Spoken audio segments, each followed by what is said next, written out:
All right, I'm your host Chovy, and today on Glitch, we're going to be watching mechanics and mechanisms. I plan on showing you my Dunebuggy, some of the modifications that I've made, and I hope you enjoy it. That way, moving forward, you can watch as I create new modifications and make it even better. All right, this is Chovy, your host, once again with mechanics and mechanisms on Glitch. We're going to start with the front of the cart and kind of do a walk around and kind of look at some of the modifications. Here we go.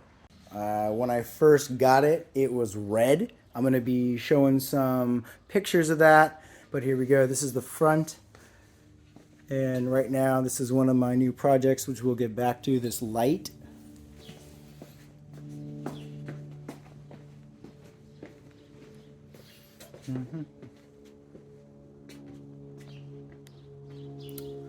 We're doing a recharge of the battery, so we'll look at that in a little while. You could kind of take a look at the engine we put on.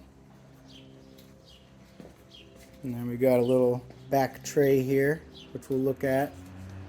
And then I got an emergency bag right here, and new seat. Adult seat belts with size, they retract. It's got a mechanism here, depending on how tall you are. And there you have it. Next, we'll look at some of the individual modifications, starting with the roll cage. All right, well, the first thing is with this roll cage is that we had to install a 2-inch lift because of the engine. We took off a 5.5 horse racing engine and we put on a 420cc 13 horsepower engine, basically doubling the size. So again, we'll talk about that in a little bit. So that was one. Also, next we put on obviously the lights. So the lights run off one battery, and the electrical is going to be a different video. Today is just looking at some of the stuff that I've installed that didn't come with it, including these racing pads right here. And I put them in the top, on the side, and on the back. Not just for protection, but aesthetics. So anyway, all right, moving on. All right, today we have a guest on the video. Say hi to Tony. Yeah. How's it going? Cool. So we're just checking some of this stuff out together. All right. So next is the seat. We took off a seat that was originally mounted securely to the frame itself.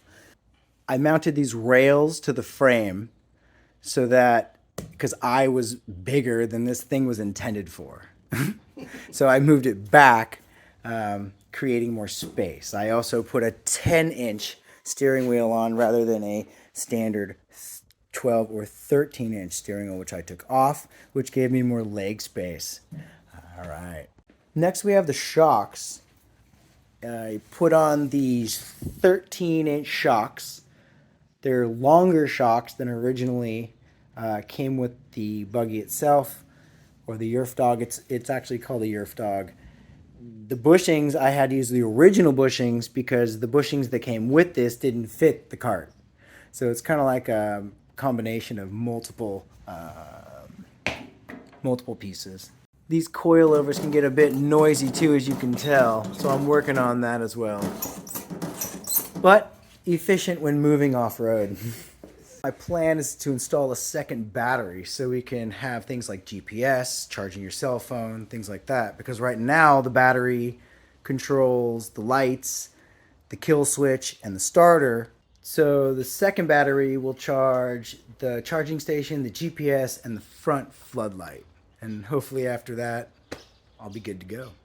Next, I put on this, you can see the 420cc engine. It didn't fit, unfortunately, which is why I had to increase the 2-inch lift with these steel plates and these grade 8 bolts so I don't fall apart when I'm on the trail.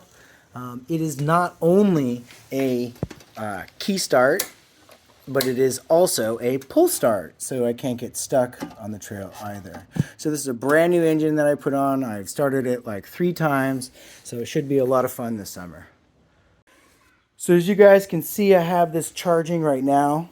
This is, we just custom built this. It's just a battery box that I put some foam in. And right now, as I said, I'm kind of charging my battery. This goes on top for stability when I'm on the trail. And this battery controls the kill switch, the lights on the top, and the starter. All right, next is this. This is what I'm most proud of.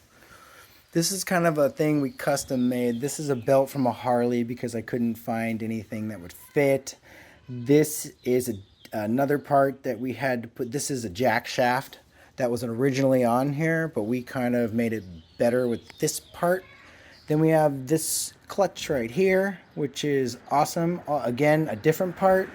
And then obviously the wheel down at the bottom. The issue I'm having right now is the space between here and here on the trail. That's like the difference of going home or not. So yeah, we're gonna work on that. Anyway, pretty cool. This right here on the engine is a custom built aluminum plating that my uncle made for me to allow the gas pedal to work with the engine. It's amazing. He totally made this up. It works flawlessly. I can't wait to use it. My one problem with this is it's aluminum. I would rather have a steel plating, but for now, it'll do. All right, I'm your host, Chovy. This is Glitch in this episode of Mechanics and Mechanisms, where I showed you my Dunebuggy. I hope to post many videos on the trail and of more modifications that I make. Don't forget to subscribe so you can see those awesome videos, and I hope you enjoyed the show.